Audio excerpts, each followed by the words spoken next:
Hello and welcome to the MBOM podcast, where you will learn to master the business of yoga with guests from around the world who have experienced becoming successful yoga teachers, studio owners, and much more. Now, here's your host, Amanda Kingsmith. Hello and welcome to another episode of the MBOM podcast. My name is Amanda and I'll be your host for this and all episodes of the show. This episode of the podcast is brought to you in part by Offering Tree. When you're a yoga teacher and you're trying to build your digital presence, it can be daunting. First, you might need a website. There are a lot of great tools for building websites like WordPress, Wix, and Squarespace. Then you need a way to email your students. Again, there are tools for that like MailChimp and Constant Contact, but that's another account to pay for and a password to remember. Then you need a way to schedule and register your students. Again, there are tools for that, but it's another account to create and pay for and another password to remember.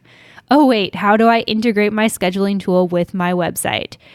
There are so many things to remember. So instead of putting all of this stuff off for another day because it's too daunting, let me tell you about a better way. Offering Tree set out to make creating your digital presence fun, easy, and affordable.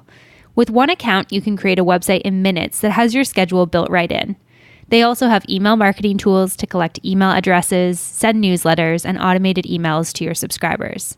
It all works seamlessly together with one account and one subscription. To learn more about what Offering Tree can do for your digital presence, visit offeringtree.com/MBOM. Offering Tree has been supporting MBOM for close to a year now, and I not only love the product, but I also love the people. The team at Offering Tree is super awesome. They are a small business just like you and me, and they have great customer service for anything that you need. And Offering Tree is providing special pricing for MBOM listeners, so be sure to visit offeringtree.com/MBOM to receive your discount. This episode of the podcast is also brought to you in part by FavYogis. The FavYogis app is back with new features for teachers that let you create and manage your own private classes while making payment and registration a breeze. Do you have regular private clients? Make life easier with autopay. Forget about remembering to Venmo, or if you're Canadian, try some sort of e-transfer or PayPal combination. You can use autopay to enable repeat payments and keep calendars in sync with classes. Google Calendar integration automatically updates teachers and student classes when you make changes. It's still just your yoga. Teachers add classes, students add teachers, and teachers and students stay connected. So head on over to the App Store on your device and find FavYogis. It's FavYogis. On top of that, it's totally free to download and give a try. So head on over to your App Store and find FavYogis. FavYogis. Oh, and make sure you use code MBOM and let them know that I sent you. All right, now on to today's episode of the podcast. I am so excited to be joined by Amanda McKinney. Amanda is a marketing coach for yoga teachers, and she is also the host of Marketing Yoga with Confidence, a podcast on exactly what it sounds like, helping yoga teachers to market their yoga with confidence. And she has a background in marketing. She's been working in marketing at the corporate level for a number of years. And yoga teachers, we are so lucky to have her in our industry now, helping us find our dream clients and marketing our programs and offerings, because she just has a ton of knowledge and so much to share with the yoga world. And this episode is really awesome. We talk about so much different stuff, from how to find your dream clients, once you know your dream clients, how to find out where they're hanging out offline and online, and how to get them into our classes, how to invite them so that they are showing up more. We talk about, the higher level stuff as well as some of the more nitty gritty actionable items with that. So I hope that you guys enjoy this episode of the show. And without further ado, here is Amanda. Amanda, welcome to the podcast today. I'm really excited to have you here with me. Thank you so much for having me here, Amanda. Yeah, I'm really excited to be chatting with you. We've been chatting back and forth for a while now, so really excited to actually have you on the podcast with me today. And first question for you, where are you joining me from? I live in Tulsa, Oklahoma, but I'm a Florida native, so I always throw that caveat in there, but I currently live in Tulsa, Oklahoma, so right in the middle of the United States. Oh, nice. That's awesome. I've driven through Oklahoma before. It's actually really beautiful. I feel like people are always like, don't drive through there. It's boring, but I thought it was beautiful. Yeah, it's really interesting. Being from Florida, I didn't really know what to expect when I moved out to Oklahoma. And I was pleasantly surprised. And most people, it's really interesting. They think that it is, just a whole bunch of flat land. But in Tulsa, which is a city, it's like a normal city that has, tall buildings and lots of roads. People don't seem to think about that, but it's actually pretty hilly here in Tulsa as well. Yeah, I love it. That's amazing. And so lots of things that I want to chat about with you today, and we'll get into that. But let's back up a little bit. Can you tell me a little bit about your yoga story and how you first got into yoga? Sure. My yoga journey starts back when I was in college, which I went to the University of Florida. And I always like to give a shout out to anyone who offers free classes to college students, because that is how I started. There were a few classes that were offered on campus, and I just wanted to try yoga. I was just curious about it. And I have the story that I fell in love right away. So there's actually more yoga teachers that I know that didn't fall in love right away, but I totally did. I went into the first class and just loved it. And I wish for the life of me that I could remember the teacher's name so I could tell her how amazing she was, but I don't remember her name. But it was so impactful to me to be able to, in a really stressful time, like there's always finals and all these things going on in a college career, that I could go into this space and I just felt so much more calm. I didn't know that much about yoga at that point. I just know it was a great way to move my body, to get exercise, but also it really calmed my mind. And so it was very helpful in that school situation when I was in college. And so from there, I went kind of sporadically as often as I could when I was in college. And it really started to pick up when I was in grad school, and I went a lot to different classes. But again, it was because they were free, because I was so broke. As a college student, there's no way I could have gone to a studio. So that was really just a blessing in my life that I was able to have that opportunity to go into those free classes. And then I did the thing that so many people do, and I wish I hadn't because I needed it more than ever. But I actually walked away from my yoga practice when I jumped into the corporate world. And again, I totally should have kept it. That's when I needed it the most. But I did walk away from it for several years, was when I was in the corporate world. But I'm happy to say it's back and super strong now. I love it. Yeah. I mean, I think it's hard when you work in corporate. I only worked in corporate for a couple of years, which was definitely enough for me to kind of know that it wasn't a good fit. And my yoga practice was really key during the last part of that. But you do really kind of get in your bubble. And I think that when you're going a million miles a minute all day, it almost feels better to go to like a boot camp or a spin class or something that's a little bit more intense where the music's loud and you don't have to kind of focus in on your thoughts, because when your mind is going crazy and then you're in that quiet room breathing, there's a lot that you kind of have to process, I feel like. It's so true. And I don't know about you, but I got into this hamster wheel of working. Like I was like a task. I don't even know what to call it. Like all I was focused on were these so many different tasks that I had to do, because when I first started in corporate, I was obviously, a worker bee.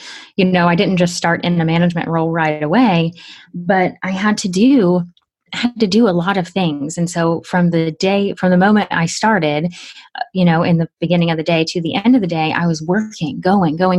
So to your point, it was easier to go to a boot camp class, and it was way harder to walk away from my job.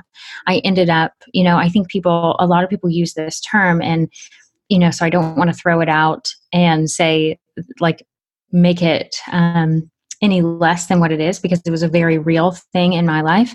But I became a workaholic because of it, and I couldn't walk away from the actual work. So to go to a yoga class, it took me down to a too slow of a process. So yeah, you're totally right. I went to a boot camp and stuff like that instead of going to a yoga class, when yoga is totally what I needed in that moment.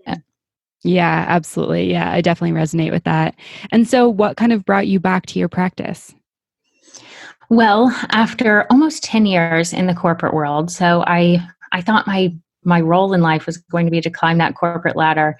And I was in the corporate world for quite a while. And like I said, I really became a workaholic, which was not good for my family life. And my now husband, who was super, super brave.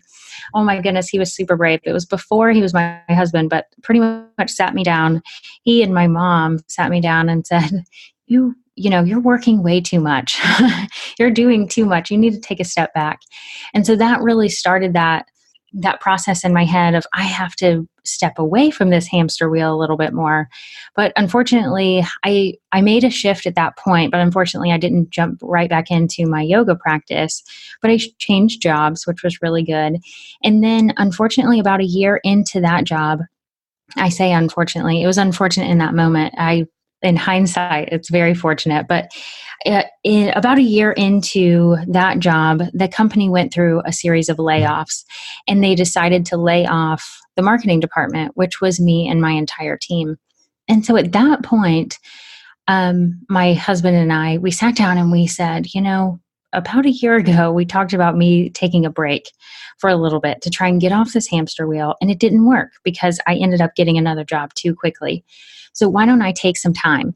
So I promised myself 2 weeks, which sounds silly, but I promised myself I was not going to try and get another job for 2 weeks. And in that moment, I realized how bad I was at not working. Like, I really did not want to just sit at home and watch Netflix. That just did not work for me. So I immediately started doing things.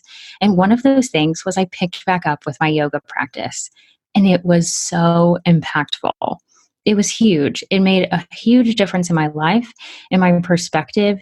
And I fell in love all over again. It was like I walked away from such a love of mine. And when I picked it back up, it was like I loved it even more.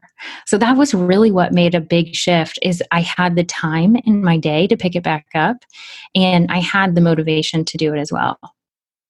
Wow, I love that. That's amazing. And so did you get your teacher training at some point? I did. And it wasn't the first thing that I thought about doing. So in that moment, I did take some time to decide what I wanted to do after the layoff period. And so once I did that, I really recognized, I kind of want to do my own thing. And at that point, I didn't know exactly what I wanted to do. I had always been in marketing. So I knew it would be some sort of marketing consulting. And so immediately some corporations really reached out, and I was extremely fortunate in that I had some high paying clients because they were corporate really quickly. And when I did that, it made me realize I love this.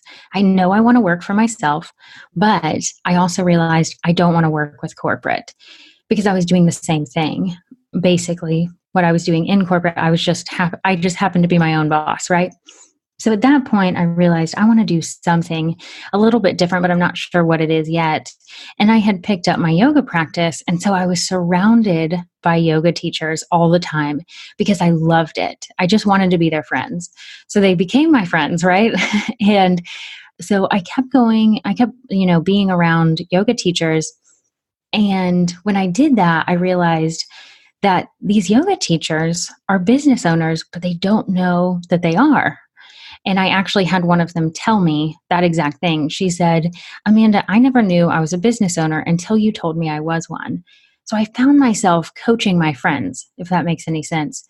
And at that point, I realized, oh my gosh, I want to do something about this. I have this expertise in marketing, and I love yoga, and I love, practicing yoga as well as being around teachers. So how can I marry these two together? And that's how the idea of my business actually became, me as a marketing coach for yoga teachers. And in that journey, I had written down in 2018, I had written down something about going to yoga teacher training for a few reasons. Number one, because I'm fascinated with yoga and I wanted to learn more, but I also wanted to learn about my dream student. Right? So I coach people in marketing. And the number one thing I talk about is you need to know who you want to work with and know them like you know your best friend. And so in that moment, I thought, it would be really cool to go to yoga teacher training. I've always wanted to learn more about yoga and really understand it. But not only would it serve me, but it would actually help me serve my students. And so I just wrote it down, and I didn't think anything of it other than I wrote it down in a journal somewhere. And I wish I still had it, but I can't find it anywhere or else I would have a picture of it. But I wrote it down, and then, little did I know that later in 2018, I would actually start going to yoga teacher training. And so I started in 2018, and the school that I went to starts in September. So there is actually a new cohort that's starting right now, starts in September, and then we graduated in April. So I graduated in April of 2019, and I am certified with my 200 hour. Wow, that's amazing. Congrats. You just finished not too long ago then. Exactly. Nice. That's awesome. And I love what you're talking about with, you've been working with yoga teachers, and it's like you talk about discovering your dream client, and teacher training is a lot about, like, for you discovering who your dream client is, which is pretty cool. I love that you thought about that way. Yeah, it was really a unique experience.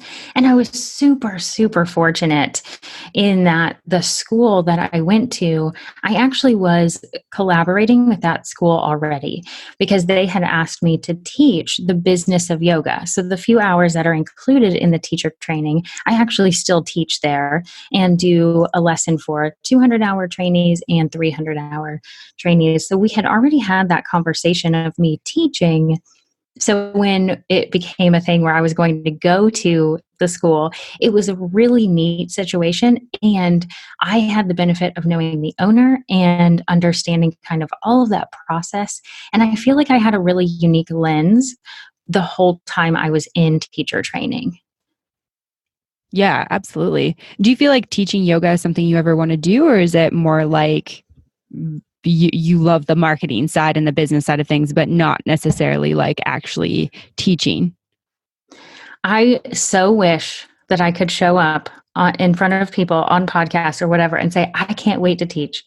But you know what? What it really comes down to is I knew myself going in, and I still am the same.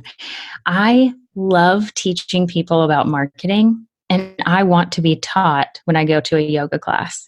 So I don't want to teach, which is interesting. I love that I know how to teach, right? Like, that is really exciting for me. But I don't have a desire to teach because I don't actually think that's where my gifts lie. And I'm not saying I'm a bad teacher. I think that I could totally do it if I committed to teaching more frequently, and then it would become easier, just like marketing is for everyone. But I really do. I teach all day, pretty much. I teach all day, every day about marketing. And so when I go to a class, I want to be told what to do. And I love my yoga teachers. And it's really interesting. Again, it's kind of that interesting lens of, even teachers need teachers, right? So I would love to meet a yoga teacher that specializes in teaching yoga teachers, like having a group class for yoga teachers. I haven't met anyone yet, but I would love to know that person. Yeah, that's a really cool idea. I feel like that'd be fun.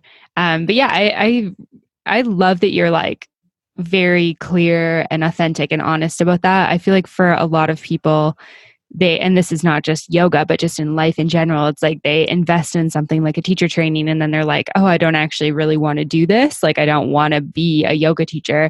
And then there's sort of like this guilt or shame phase that we go through, and our ego tells us, no, we need to do it. We spent money on it. And I think it's really important to be honest with ourselves about what actually lights us up and what doesn't. And I think that it's perfectly fine to love the practice of yoga and want to go and be led by somebody else as opposed to doing that yourself. You just said that so perfectly. I love that too. And I totally agree.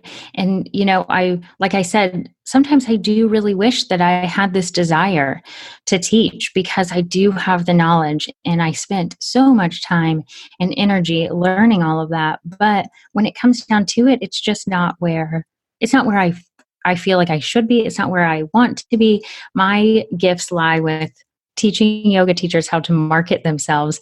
And I love it. I love it so much. I feel like I have the coolest job on the planet. So I feel really, really blessed that I have it. And why do anything else? Yeah, absolutely. I love that. And I'm curious, after all those years working marketing kind of more with corporate companies, what have been some of the biggest differences you've noticed as you've shifted into doing more of like the business side of yoga? Oh my gosh, it's the budget. The budget is the biggest thing for sure. When it comes to, I'd say two things. Budget is the biggest because in corporate, I was working with really big budgets. So with that comes some differences because, of course, you can then take that and say, okay, well, I spent 25% of my overall budget on Facebook ads. So you can take that 25% and allocate it to any budget size. But the overall idea is that when you have a bigger budget, you can kind of play with different things and you don't really have that play when you have a really small budget, which is all yoga teachers pretty much, especially starting out. Because the thing is that I could say that about any small business owner. I'm not saying that yoga teachers don't have money. I have a huge belief that yoga teachers have the ability to earn a lot of money, and I hope they all do. But when we think about a small business that's starting out, everyone has a small budget. There's no shame in that. We all need to bootstrap things and go with what we have and use what we have and be really resourceful with our time, energy, and financial budget. And so that's a really big difference between corporate and small business. I would say even not just yoga teachers, but any small business. And then I forget what I was going to say with the second thing. Yeah, I was going to say. I remember now. Oh, yeah, go ahead. And the second thing is you can actually get things done way quicker than I could in corporate. So, meaning yoga teachers can make a decision right away and no one else has to decide on that. So, if I decide today that I want to run a Facebook ad, I can do that today. I don't have to go through the channels of working with the different departments to make that happen. Or if I want to book a sponsorship for something, like I can make the decision and move forward.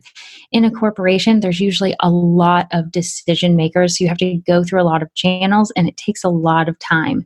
So while our budget is smaller, I actually think we can be really nimble with our business.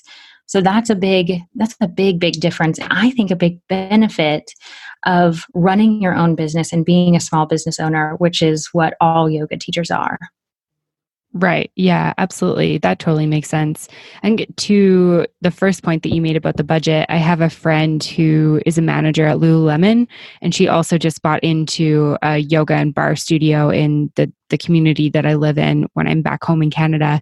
And she was saying that was like one of the biggest things she noticed. Like Lululemon is a massive company with a massive budget. So it's like when she's working with money, making decisions, like she has a ton of money to work with. And if they make a decision that maybe wasn't necessarily the best decision, it's fine because there's more money, like they can allocate it from head office or other stores, et cetera, versus like a small business and a small studio that's just in its first couple of years of getting started. She's like, we have to be very cautious with like $500. Like that's money that we don't just casually spend on something that we haven't thought through and talked through, versus like this other big business like spending massive amounts of money on different things. Exactly. It is totally the truth. And we all have to think about that. It makes a bigger impact. It's kind of like that drop in the bucket, when you drop that rock, it makes a bigger ripple. The $500 to a yoga teacher is very different from $500 with Lululemon. Oh yeah, for sure. Any big corporation. Absolutely. So jumping into kind of our main topic today, which is going to be a little bit more specific to marketing. One of the biggest things that I get asked, and I'm pretty sure that you probably do too, is how do we get more people coming to our classes as yoga teachers? When we start out, it's like you start getting classes at studios, maybe you're teaching in gyms or community centers, and you start getting people kind of interested in what you have to offer. But how do you grow that? hmm I definitely get this question all the time. All the time. I don't know that there's been a yoga teacher that I've worked with that hasn't said, how do I get more people into this class or this workshop? And I'm going to separate kind of two different buckets of yoga teachers because I would speak to these two buckets differently. So the first bucket is someone who is a new teacher, brand new, right out of yoga teacher training. And I'm just going to say she, but it could be she or he, right? And so she just graduated and she's teaching classes and they're kind of all over the map, right? Because you're subbing, you are just trying to get your foot in the door and you're kind of taking everything. To that person, I would say word of mouth is going to be your best friend, which is really the case for both buckets, but just start talking. I know you're nervous about teaching, you're new, but if you just start talking to people and inviting them, because if there is anything I've learned with working with so many yoga teachers, it is they'll ask, how do I get more people in the class? And I'll say, how are you inviting people? And usually I'm on video, and I wish I could show my face right now on a podcast, but the face is usually like, if you can imagine that, like, well, I really haven't been inviting people to that class. Well, how can you expect people to show up if you're not inviting people? And it seems really simple, but I promise 90% of the yoga teachers that I work with, this is what it comes down to. And that's really for that new teacher that is just starting out. So the classes are not specific to any one type of style or niche. The other bucket of yoga teachers that I would like to speak to a little bit differently are the yoga teachers who either, number one, went to yoga teacher training knowing exactly what they wanted to teach. So they knew they wanted to teach chair yoga or prenatal yoga because it changed their life in some way. This is usually what it comes down to. Or the teacher who's been teaching for 2 to 5 years and is struggling to fill their classes still.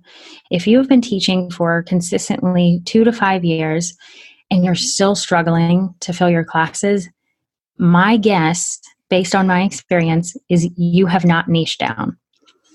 And what I totally know that when I say this word of niching down, that most yoga teachers cringe a little bit and don't want to do it and it comes from such a place of love and compassion. It comes from a place of yoga teachers wanting to serve everyone because yoga teachers can help everyone. Yoga can help everyone. And that is so the truth. But when you think about that, it actually makes a really compelling argument to actually niche down. Because if yoga is for everyone, then everyone needs something, right? So we can all have enough people in our classes because everyone needs something. But the more clear you get on who your dream student is, the easier filling your classes is. I promise it works 100% of the time. And every time I say this, I say, please tell me, the yoga teacher, that this does not work for. Like, please contact me and tell me, and I'll never say that again. But until I am told, I can see it 100% of the time that when you niche down, when you get really specific about who you want to serve, you can fill your classes because you can speak directly to that person. You know where that person is, and you can talk to them and invite them to your class. Yeah, absolutely. I love that. And I completely agree with everything that you said. I think one of the things that I found in my own teaching side of my career to be challenging and things that I've heard from other teachers that I've talked to as well is, how do we start to find that niche as a new yoga teacher?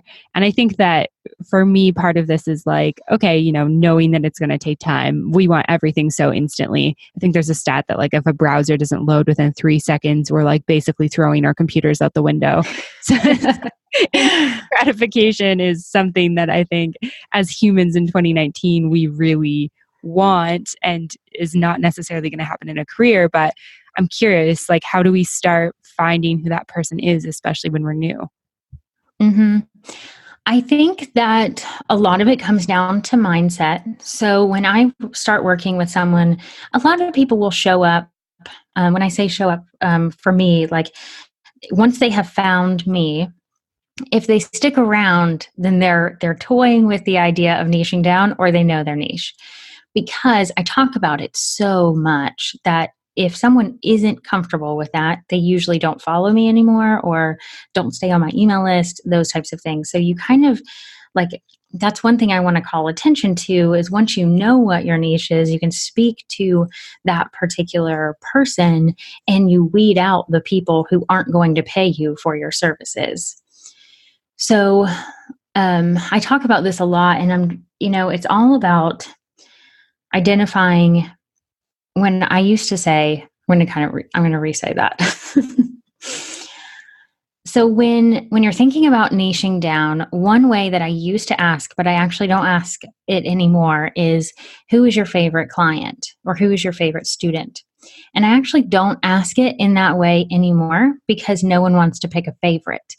What I found was that yoga teachers didn't want to do that. And so my favorite way of helping someone get to finding their true passion, because it's there. If you've been teaching for 2 to 5 years, I can guarantee that we can get there. And one thing with the niching down is that you don't have to declare a niche forever. You can declare it for right now, and it can evolve and change. So making sure to know that you have the ability to change, I think really helps that process as well. But when I work with a yoga teacher and I just say, tell me an example of one of your students, 9 times out of 10, the example they tell me is their ideal student.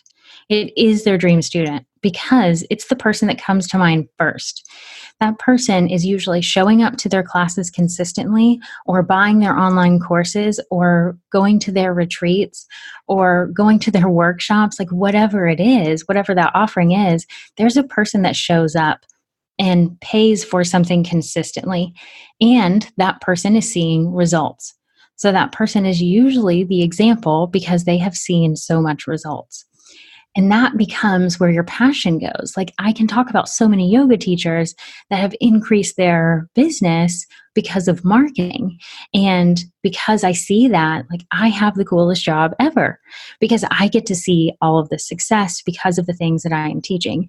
And it's the same way with yoga teachers. Yoga teachers will see success and see transformation in one of their students, and that passion just sparks right away. And so it's usually the first person that comes to mind. Okay. Yeah. No, I love that. I feel like that makes a lot of sense. So for those of us who have been teaching for, a year or two, and we're starting to think about, what is our niche? What workshops do I want to offer? Who do I want to target on retreats? And kind of those bigger ticket items, it's starting to think about like, who are the students in our classes that we really love to teach? Mm-hmm. Yeah. And equally as much as you want to figure out who you don't enjoy teaching. And I know that sounds kind of silly and you might never say that out loud, but take it to your journal and figure out who does it feel like when I leave that class or that private client or that specific workshop, I feel so drained in not a good way. Like I can feel really drained after doing a lot of work, but I know immediately, like when I decided to let go of corporate clients, that it felt relief. Like I was super excited, even though the bank account looked totally different after I did that. But my energy level was up. Every time I work with a yoga teacher, I am pumped up and so excited. But when I'll still get emails every now and then because people will think, because I can help anyone with marketing, right? I'll get an email every now and then from a local business that says, hey, can you help me with marketing this thing? And I know immediately that I don't want to do it because I love working with yoga teachers. So if it's not a yoga teacher, I'm most likely at this point in my business not going to say yes, unless it's like a family friend and I'm helping them on the side, But I know who I want to work with and I know what fuels me in my business. And yoga teachers can feel the exact same way. And you don't have to feel shame, kind of like with the money thing that we were talking about, or not the money thing, but kind of like with the shame of not wanting to use the fact that I went through teacher training. I don't want anyone to feel shame about not wanting to work with a specific person. Because the thing is you're going to work with someone so well that you don't need to work with everyone. Mm-hmm. Yeah, for sure. That was just making me think about how I feel like there's a lot of really big and important conversations around accessibility and inclusivity with yoga. And I think that there is a difference between making your classes welcoming to and accessible to all different types of people and, feeling like you can't have a niche. Does that make sense? Yeah, it does. And I haven't really talked about this much, but I'm so glad you're bringing it up. And anyone can show up to a class and should absolutely feel welcome. And the thing is that how can I say this? I want everyone to feel welcome in a yoga class, absolutely. And as a yoga teacher, I think that's part of your job, right? But let's take a different example, because sometimes I think when we put it in a yoga teacher situation, sometimes it's hard because it feels different. But let's say, I'm sitting here at my computer and I have a dentist that emails me and says, hey, we really need some new clients. Would you help us with our marketing plan? I can absolutely do that. And I'm not going to be a jerk about not doing it, but I think someone else would do it better. So what I would do is I would refer them. I would refer them to someone else that works locally that would work with a dentist and say, I think what you're doing is amazing. And I think Sally would actually be a better fit for you because I predominantly work with yoga teachers. And so when you think about niching down, I think you can think about it in that way for your yoga teaching business and say, yes, anyone is welcome to contact you or come to your class, but there might be someone that specializes in that particular situation, and that would be a better fit for that person to have a better, maybe a more successful experience and a more pleasurable experience for them.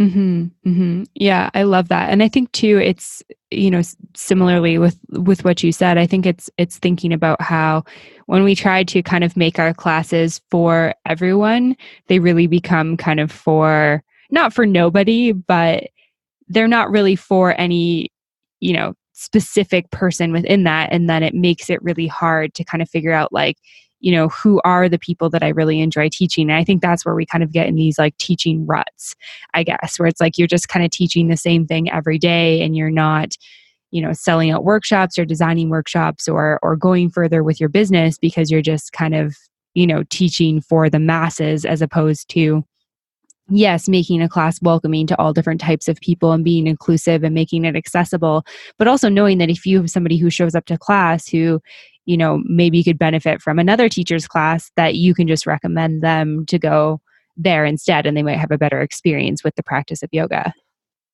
Exactly, because that's all what we want, right? We want the person to feel so happy and that yoga is helping them in some way. We want them to feel great.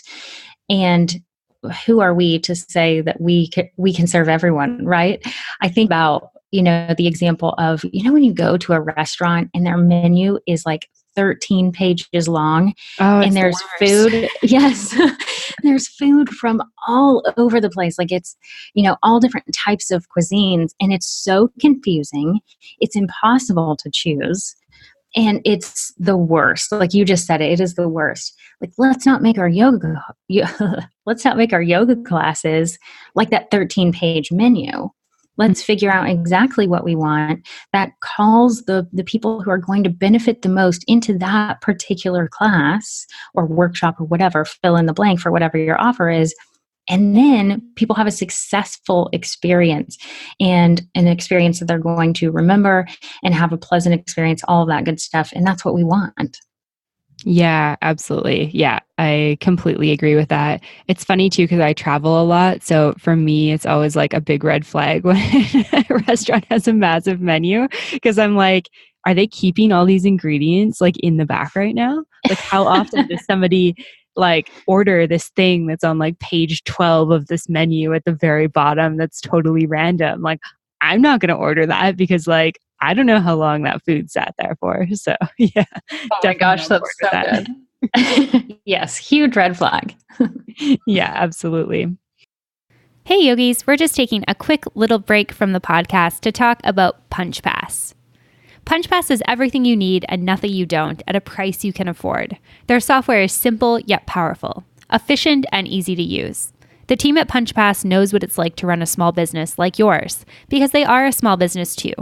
PunchPass understands your challenges and they take pride in delivering great service. When you're with PunchPass, you're not alone. They lift you up and support the connections you have with your client community. They listen, they care, and they're here to support you. So if you're looking for support from easy-to-use software with great people behind it, visit punchpass.com/MBOM to try PunchPass free for 2 weeks. I am super excited to be paired with PunchPass because I think that there's a lot of softwares out there, and sometimes it's really hard to choose what's right. And for me as a small business, I'm looking for something that understands my needs as a small business. And that's exactly what PunchPass does. They have great pricing options, they have great people, and overall, they're just a really great option if you're a yoga teacher or a small business looking for a great software. So once again, head on over to punchpass.com/MBOM to try PunchPass free for 2 weeks. All right, now back to the podcast episode. I'm curious, I know that you talk about this quite a bit within your own business. You've 5 steps that you suggest for marketing your business. Can you share what those 5 steps are? Sure. Yeah. And what I've recognized is that as soon as, I can outline these, that it makes everything so much easier for yoga teachers and for really anyone. Again, I speak to yoga teachers, but it could go to anyone, but I niche down and it makes it so much easier. Like, I wish I could really convey this to everyone listening, that I promise you everything gets easier as soon as you niche down. Because I specifically remember early on when I was like toying with the idea of niching down to yoga teachers, which, by the way, I hope you heard that in my voice. I was toying with it. Me, the person who coaches everyone to do this, still struggled. So I hope no one feels bad about not being ready for it or being terrified. I was terrified. I had started a new business. I was making money and I was terrified. So just saying all of that. But once you niche down, it becomes so much easier to talk to your dream student. Because when I was toying with it, I was thinking, okay, well, I can help any type of fitness instructor. Not just yoga teachers, but I can help anyone. So I started using language like, are you a fitness instructor or a yoga teacher? Are you working in yoga studios and gyms? And I had to use all of these qualifiers like and, or, this. And it was so confusing. The messaging was complete crap. It was just awful. And it was so hard for me to convey my message in a very powerful way. Then as soon as I said, you know what, I really want to work with yoga teachers, everything got easier. I knew exactly what images to use on social media. I knew exactly what words to use because I didn't have to think, is it a yoga teacher or is it a bar instructor? Because those are 2 different people and it just all got easier. So going into the 5 steps, though, I kind of went on a tangent there, but no, I promise I promise it's helpful and it makes everything so much easier. So the 5 steps, the first step is no surprise that it's a mindset shift, because so many, I'm not just going to pick on yoga teachers, this is a lot of people that think of marketing as a bad thing. They really think about it as salesy and they really think about it as negative. So I don't want to feel salesy. I don't want to market myself, or I don't want to be famous. I hear that a lot too. You know, the thing that it comes down to is marketing is nurturing relationships. And yoga teachers are awesome at nurturing relationships. So yoga teachers are actually pretty awesome marketers as soon as you can shift your mind and not think about marketing as such a bad thing. It's really not. It's you get to spread the word about the awesomeness that you are doing in the world. And if you don't think you're doing something awesome, I want to tell you that you are, because you are a yoga teacher changing lives with what you're doing. And it's so, so impactful. So I want you to be able to impact more lives. And in order to do that, you have to market yourself. And so if you're saying, okay, yes, Amanda, I hear you, but that's so uncomfortable. That's where you need to dig in on the mindset shift and think, I am nurturing relationships. I'm helping people. We don't have to think about marketing as such a bad thing. So if there's anything to do, it's really working on that. So the first thing to do with that is to really watch the language that you use around marketing. So I kind of go back to my mom, and my mom says, like, when I was growing up, she was like, watch your mouth, young lady, because we would say something, me and my sister, whatever, we would say something, and she would say, you have to watch your mouth because your words become your actions, and, your thoughts are in there and all of that. So we have to think about marketing in a positive way instead of such a negative way. So that would be the first step. And the second step is knowing the power of niching down. So what I want is everyone to niche down once you're there. But if you're not quite there yet, understand the power in niching down. And the way that I explain this is using myself, because I have your attention right now. You're listening to me because I am a marketing coach for yoga teachers. You are not listening to me because I'm a marketing coach. I niche down and got your attention.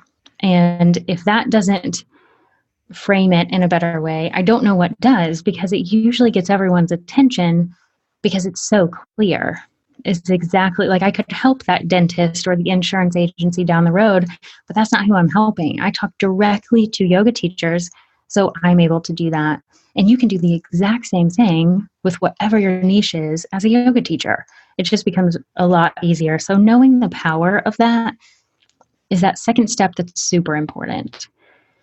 And then becomes the tactical things. So the first two are kind of mindset, but I don't think anyone's surprised by that. I mean, we're yoga teachers. There's a lot of mindset stuff in there. But the third and the tactical piece is speaking your passion. So this is really talking about word of mouth. Word of mouth is the number one way that yoga teachers get paid. Like, hands down, there's not one yoga teacher I've worked with that's like, it is only Instagram that works for me. Like, it just doesn't happen that way. We use social media platforms and email and all these other different tactics, which are great. And I don't want anyone to just drop them.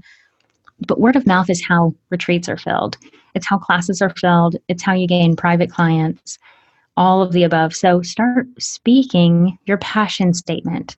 So a lot of business people in the world talk about a mission statement, but I have found that does not resonate with yoga teachers. So I call it a passion statement. And it's basically, what do you have a passion to do in this world as a yoga teacher? And so once you have that sentence, and on that note, it takes a while to figure out what that sentence is. And you'll go through so many different iterations of it. But as soon as you can start saying it, it makes a huge, huge impact. And then the fourth super tactical step is to order business cards. I wish that I had a tally on my wall of how many yoga teachers I've worked with that don't have business cards, because it would be a reminder every day for me to tell yoga teachers, hey, do you have a business card? Because again, word of mouth is so important. And if you can hand something to someone when you're talking about yourself as a yoga teacher, that is amazing.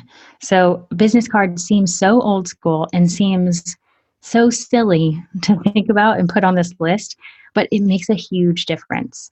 So ordering business cards, and if it's your first time ordering a business card, if you're like, I'm going to listen to Amanda today and go order them, please only order like 50. Because you're guaranteed to want to change it after the first time. So don't order a ton the first time around. Just make that promise to me. I love that. I speak from experience here. Yeah, I've done that too. It's like, got like 500 business cards and I'm like, oh, what am I going to do with all these? Exactly. It's so bad. And I don't know what it is, but as soon as I print something, I find a typo. And if you're like me, I never claim to be an editor or a copywriter or anything, so it's totally fine. I have spelling mistakes all the time. So I'm probably going to mess up on the business card too. We need to like have somebody double check them and then somebody triple check them before we hit print, especially if we're getting more than like, 50 of them for sure. It's true. It's true. So don't order a ton.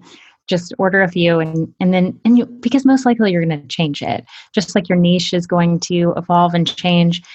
I know so many yoga teachers who thought, okay, I'm going to order business cards and it says, their name and yoga teacher. And then several months down the road, they realize I really love working with private clients. And so the first thing I say is, okay, does your business card say private yoga teacher on it?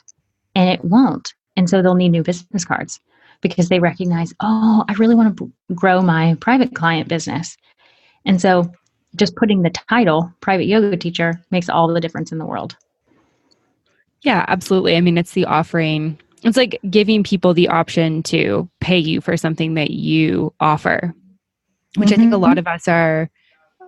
I don't know exactly what it is because I've experienced this too, but maybe feeling like we're not ready or we're not good enough or we're not worthy. I think there's definitely like that imposter syndrome in there. Like, who am I to offer private sessions?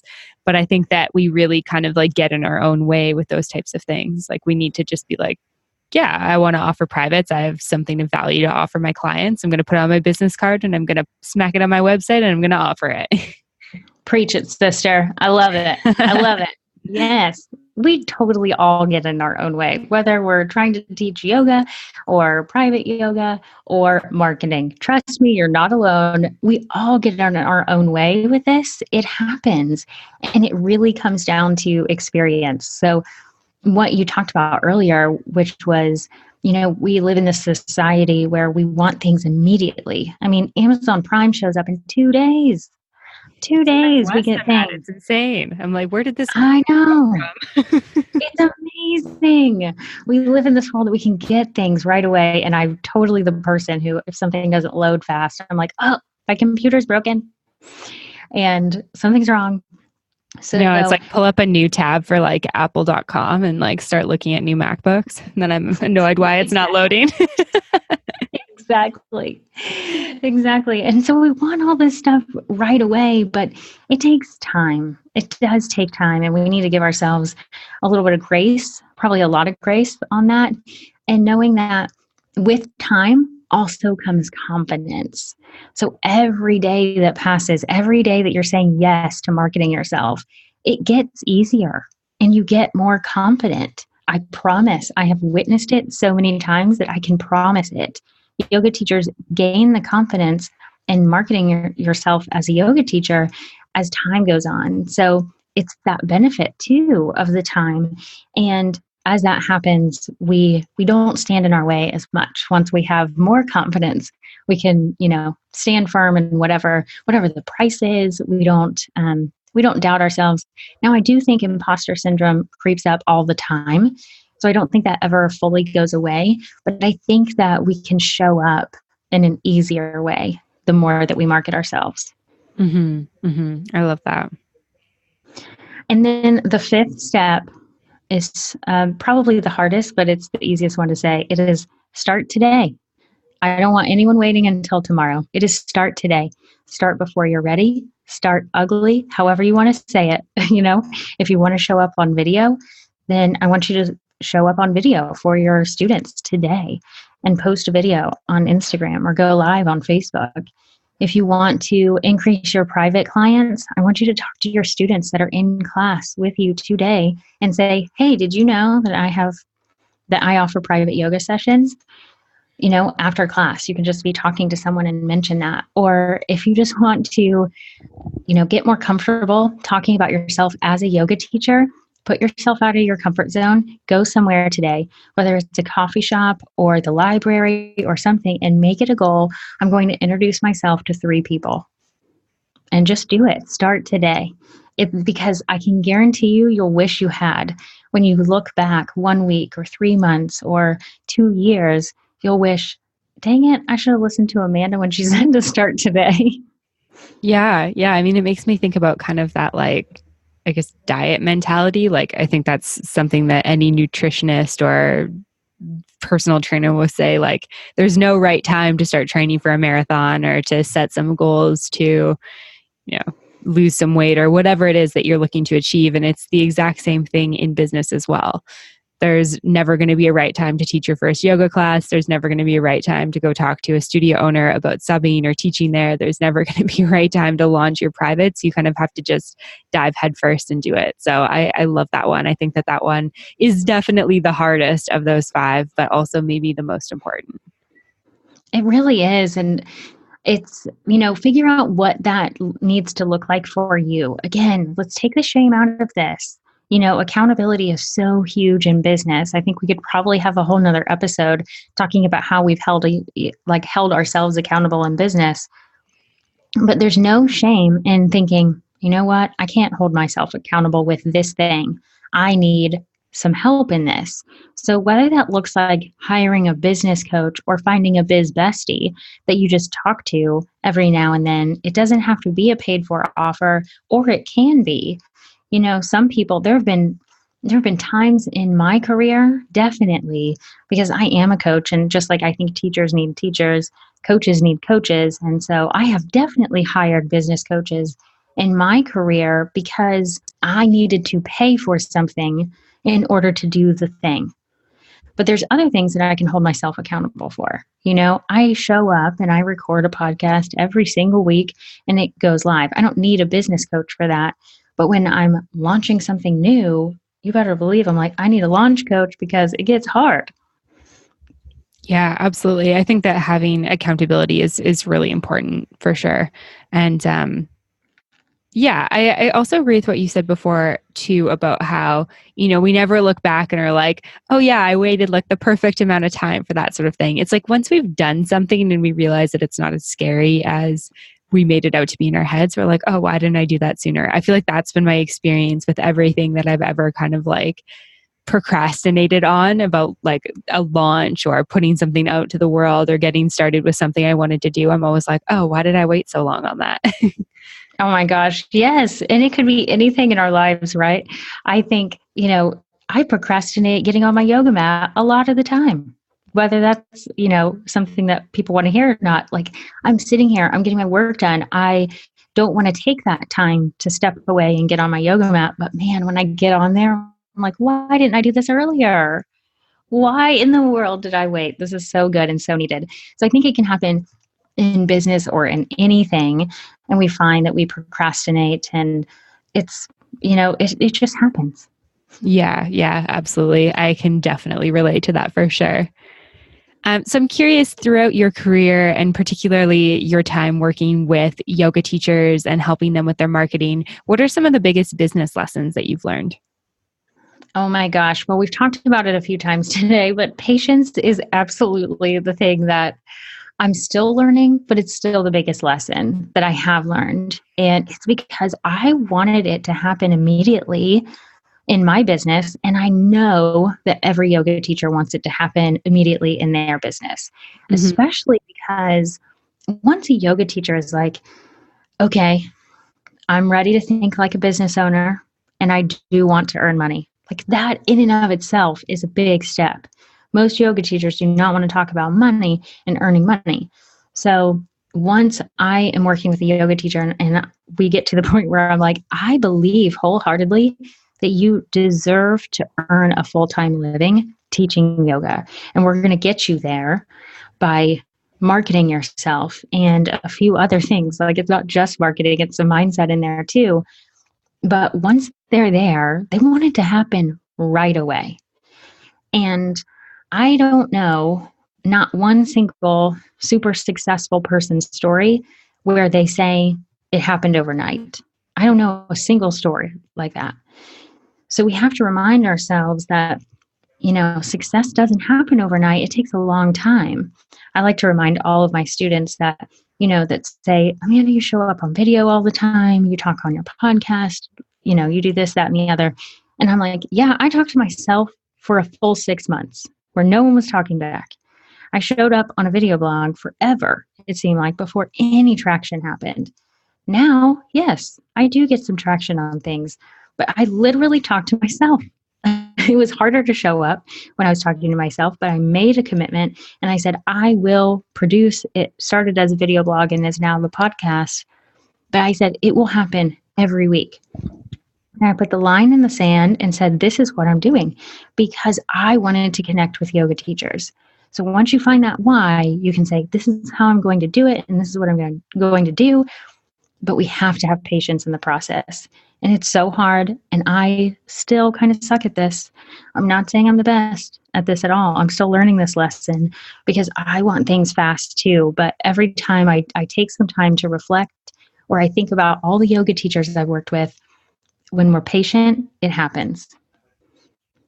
Yeah, absolutely. I love that. I think that that is definitely a very important lesson and something that I also have to remind myself of constantly. It's like you launch something, you're like, where are the people? Exactly. You start teaching a new class time and it's like, why aren't they here? And it's just a reminder to ourselves that and everything good in life takes effort, I think, and all that effort is always worth it if we take the time to actually do it. So we just have to remind ourselves to be patient. Think good things will come. Absolutely. And so many people, say this. It's not like I'm the only one that says it, but there's usually one thing that makes a difference between someone who's successful and who's not, and it's determination. It's that video of someone who keeps falling down, like the little kid that keeps falling down as they're learning to walk, and they keep standing up.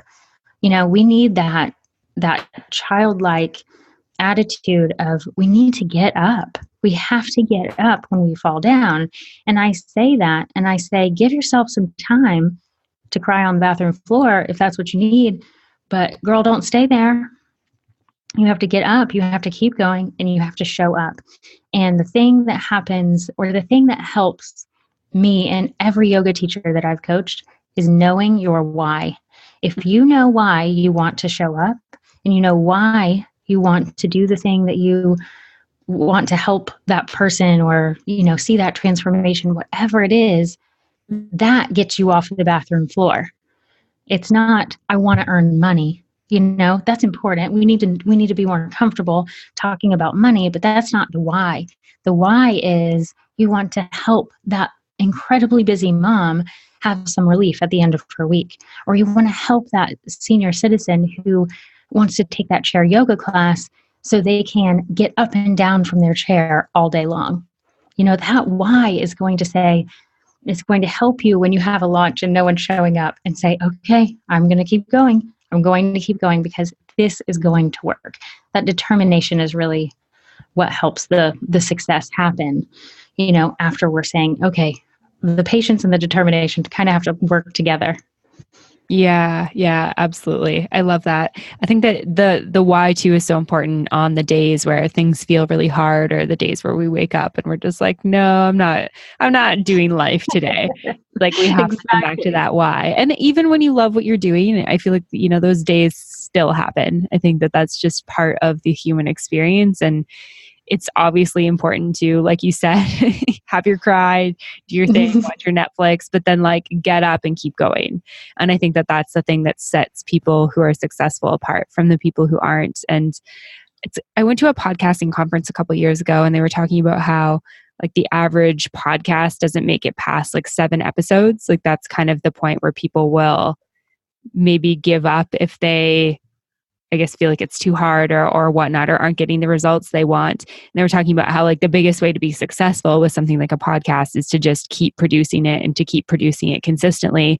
And having 2 podcasts myself, I feel like that's absolutely been true to me. I've seen so many people come and go in the same space that I've been in. And they're like, oh, how do I get sponsors? I just launched. And I'm like, probably get listeners first. You got to put one foot in front of the other before, I guess you have to walk before you can run. It's a better way of saying that. Oh my gosh. I never would have thought it's 7.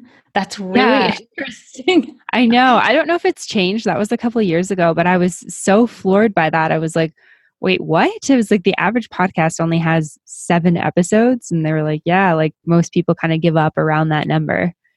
Oh my gosh. That's crazy. I never would have guessed that. That is very interesting. But it's so true that we can give up way too early. How many of those podcasts, if they had just kept going, would be a top ranked podcast. Oh, But they probably just, most of them. yeah, like they just didn't keep going. And, one thing that I love that you said like that, we're all going to have those hard days. And I don't know who needs to hear this today, but I know there's many days where I need to hear it. And it doesn't matter how successful the person is. Like, please know that everyone has those days. It does not matter how famous or popular or influential the person is. Like, we all have those really tough days, no matter how successful we are. So they're going to come. And one way, this is another lesson that I've learned along the way. And one way to combat those hard days and to combat just all the things with entrepreneurship is to have some biz besties. So this is what I've just kind of coined this phrase of having some people in your life that are not just friends, but that also own businesses. It is very important to have this distinct group of people who usually become your friends, but you have a different relationship because you both are trying to grow a business. It doesn't matter if it's a yoga teacher or not. It can be, but it doesn't have to be.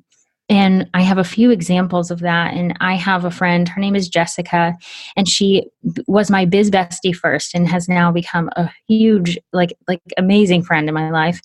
But we run two separate businesses. But what we found was that we live in the same area. We were at a co-working space together, and we found that we somehow connected in that I could tell her, oh my gosh, I'm launching this thing and I don't have anyone on my email list. Like, I was just able to be transparent.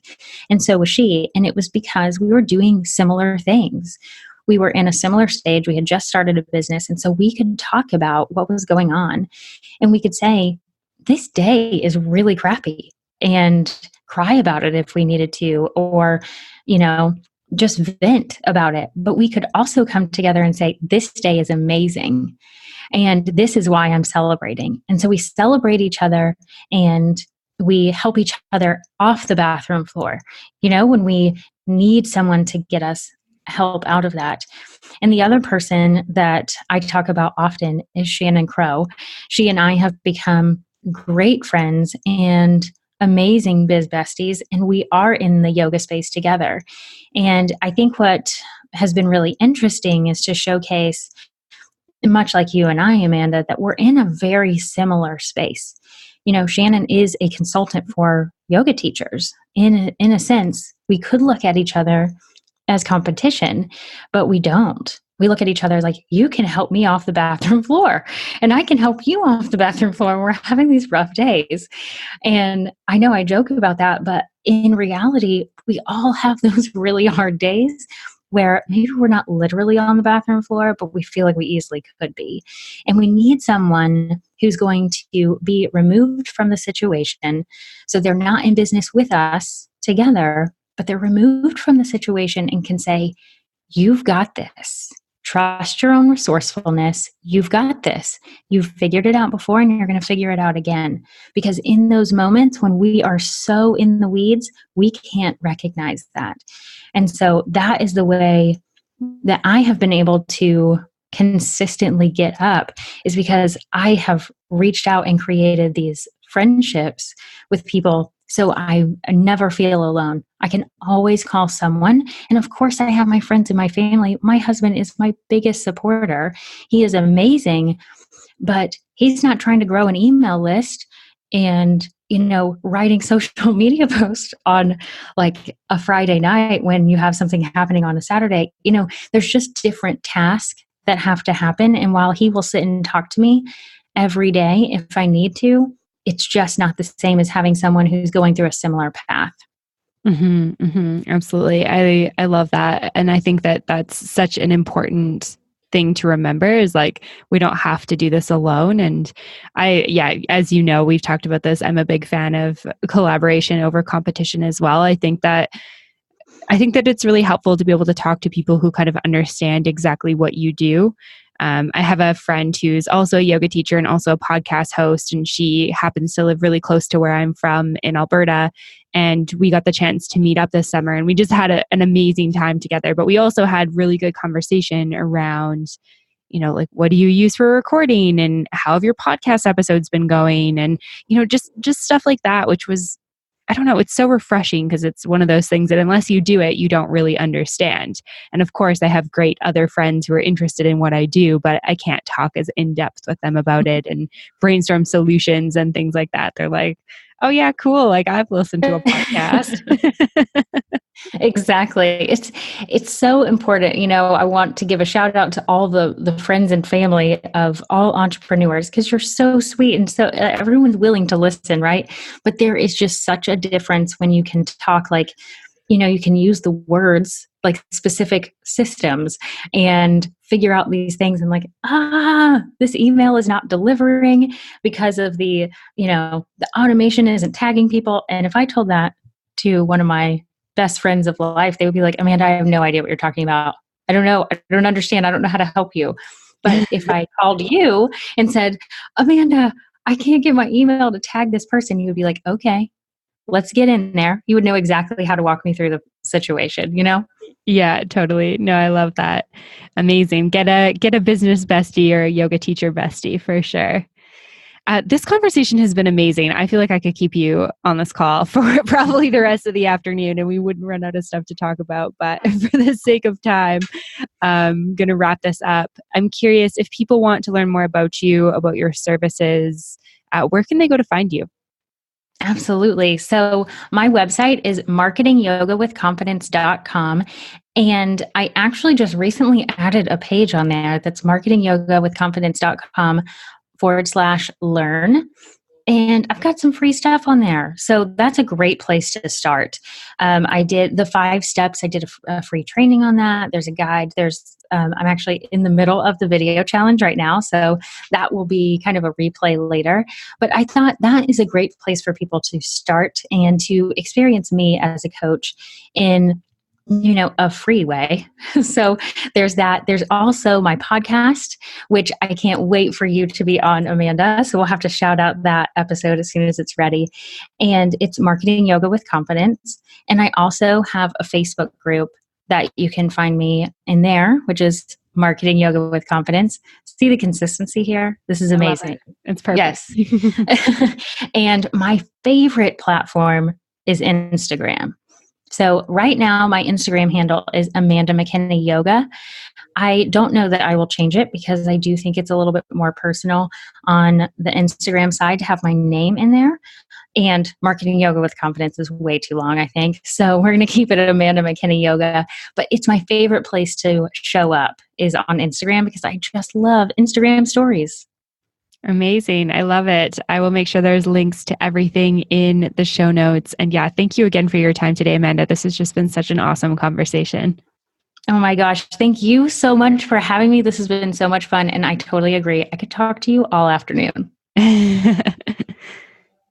All right. I hope that you enjoyed that episode of the podcast with Amanda McKinney. Make sure you go and check her out. Of course, I've got links for her website and her podcast and her offerings all in the show notes at mbomyoga.com. So if you'd like to check out more of what she has to offer or maybe book a one-on-one strategy session with her, you can definitely find that on the website, mbomyoga.com.